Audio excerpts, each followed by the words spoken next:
આજની આ પ્રેસ કોન્ફરન્સમાં ઉપસ્થિત સૌ મીડિયા મિત્રોનું સ્વાગત છે. ગઈકાલે 2 જુલાઈ 2026ના રોજ અમારા ધારાસભ્ય અને ગુજરાતના સૌ યુવાનોના લોકપ્રિય નેતા આદિવાસી સમાજના યોદ્ધા ચૈતરભાઈ વસાવાના સમર્થનમાં સામાજિક રાહે ડેડિયાપાડામાં એક મોટા કાર્યક્રમનું આયોજન થયું. ગુજરાતભરના લોકોએ જોયું કે કેટલી વિશાળ સંખ્યામાં સ્વયંભૂ આદિવાસી સમાજના યુવાનો, વડીલો, માતા બહેનો હાજર રહી અને ચૈતરભાઈ સાથે થઈ રહેલ અન્યાય અત્યાચારની સામે અવાજ ઉઠાવ્યો. ગઈકાલે જ્યારે સમગ્ર ગુજરાતના આદિવાસી સમાજના, અને ગુજરાત જ નહીં, મહારાષ્ટ્ર, રાજસ્થાન, મધ્યપ્રદેશ, બધા જ બોર્ડર રાજ્યોમાંથી આદિવાસી સમાજના વિવિધ સંગઠનના આગેવાનો અને લોકો પધાર્યા. જેવો આદિવાસી સમાજ જાગૃત થયો કે તરત જ સરકાર ઉપર દબાણ આવ્યું અને ગઈકાલે જ હાઈકોર્ટમાંથી સુખવંતીબેન બલિરામભાઈ વસાવા એમને જામીન મળ્યા. અચાનક જ કેમ આવું થયું? તો સાંજ પડતા સુધીમાં મેં જોયું કે હાઈકોર્ટના સરકારી વકીલનો એક વિડીયો આવ્યો પ્રેસ કોન્ફરન્સના માધ્યમથી. મારા મોબાઈલમાં આવ્યું, મેં જોયું આખું. હાઈકોર્ટના સરકારી વકીલ પ્રેસ માધ્યમથી એવું કહેતા હતા કે એમને મુખ્યમંત્રી ભૂપેન્દ્રભાઈ પટેલે અને ગૃહમંત્રી હર્ષભાઈ સંઘવીએ સૂચના આપી કે સુખવંતીબેનના જામીન અરજી હાઈકોર્ટમાં આવે તો એનો વિરોધ કરવો નહીં, એને જામીન અપાવી દેવા. આ વાત કેટલી ગંભીર છે? બહુ જ ગંભીર બાબત છે. કેમ કે ભારતના બંધારણમાં સ્પષ્ટ રીતે ન્યાયતંત્ર, કારોબારી અને વહીવટી તંત્રને અલગ કરેલું છે. લેજિસ્લેટિવ, એક્ઝિક્યુટિવ અને જ્યુડિશરી. ક્યારેય પણ લેજિસ્લેટિવ માણસ, વૈધાનિક પદ ઉપર બેઠેલો માણસ, ચૂંટણી લડીને ચૂંટણી જીતીને બેઠેલો માણસ ન્યાયતંત્રમાં રહેલા વ્યક્તિને સીધી સૂચના નથી આપી શકતો કાયદા પ્રમાણે, બંધારણ પ્રમાણે.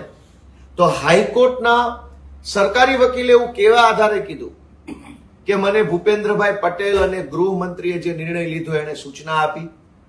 સરકાર કોઈ પણ નિર્ણય લઈ શકે, પણ એ લીધેલા નિર્ણયની સૂચના સરકારી માણસ આપે.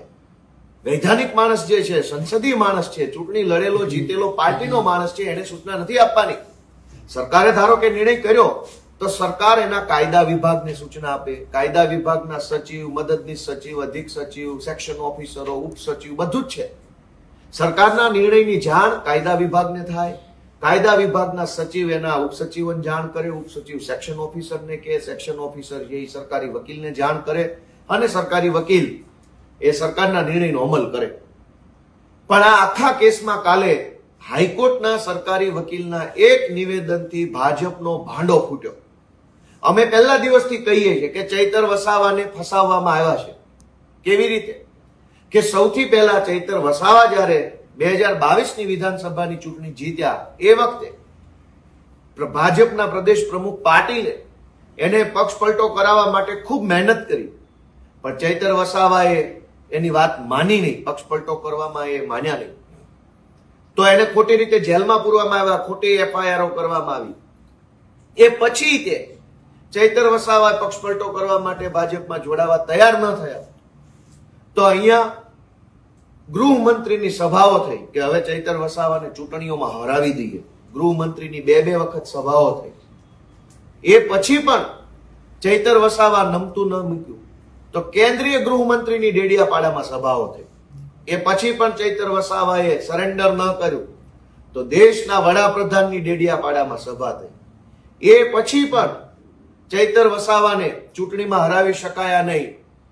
દેશના વડાપ્રધાન, દેશના ગૃહમંત્રી, રાજ્યના મુખ્યમંત્રી બધા જ લોકોએ ડેડિયાપાડામાં આવી ચૈતર વસાવાને ચૂંટણી હરાવવાની કોશિશ કરી.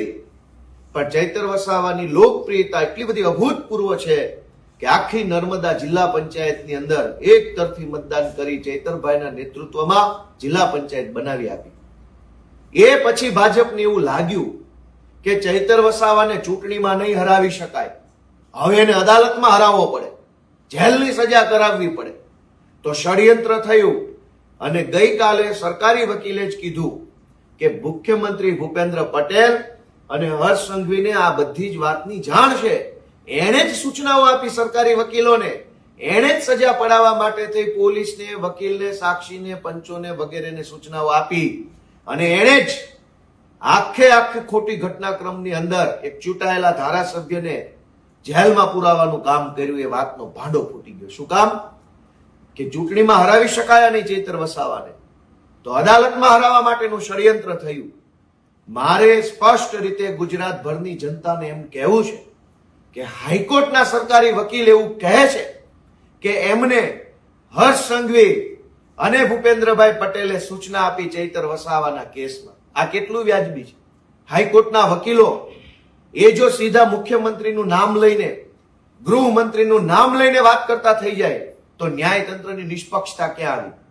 હાઈકોર્ટના સરકારી વકીલે એમ કેવું જોઈતું હતું કદાચ કે સરકારની સૂચના છે, વિભાગની સૂચના છે, અધિકારીઓની સૂચના છે, એવું બોલે તો વાત વ્યાજબી હતી. પણ હાઈકોર્ટના સરકારી વકીલ નામજોગ કે હર્ષ સંઘવીએ સૂચના આપી, એનો અર્થ એ થયો કે હર્ષ સંઘવી હાઈકોર્ટની અંદર પણ હસ્તક્ષેપ કરે છે. કોર્ટ કચેરીના કામકાજમાં ભૂપેન્દ્રભાઈ અને હર્ષ સંઘવીનો હસ્તક્ષેપ છે, આવો અર્થ કાઢવાનો. આખા ષડયંત્રનો ભાંડો ફૂટ્યો છે કે ચૈતર વસાવાને અને અન્ય તમામ ખેડૂતોને નિર્દોષ હોવા છતાં પણ ફસાવવામાં આવ્યા છે. અને હર્ષ સંઘવીએ સૂચના આપી તો એક સુખવંતીબેન છૂટ્યા, તો હર્ષ સંઘવીએ બીજા બધાની સૂચના કેમ ન આપી? બીજા ખેડૂતો પણ નિર્દોષ છે, માત્ર સુખવંતીબેન નહીં. રમેશભાઈ છે, બલિરામભાઈ છે, શકુંતલાબેન છે અને જીતુભાઈ છે, આ બધા જ નિર્દોષ છે. આ બધાની સૂચના કેમ ન આપી? ખાલી એક વ્યક્તિ નહીં, આખો કેસ ખોટો છે, બધા જ આરોપી નિર્દોષ છે. પણ આજે ગુજરાતભરના આદિવાસી સમાજનું મારે એટલું ધ્યાન દોરવું છે કે ચૈતર વસાવાને ખોટા કેસમાં ખોટી કાર્યવાહી કરી જેલમાં પુરાવનાર લોકોના નામ ગઈકાલે સરકારી વકીલના મોઢે જ નીકળી ચૂક્યા છે. જનતા જાગૃત બને અને જે પાર્ટી ભાજપે ષડયંત્ર કરી ચૈતર વસાવાને જેલમાં પૂર્યા છે એ ભાજપ પાર્ટીને આદિવાસી સમાજ અને ગુજરાતના સૌ લોકો એવી સજા કરો કે આવનારી 100 ચૂંટણીઓ સુધી દેખાય નહીં. ખૂબ ખૂબ આભાર.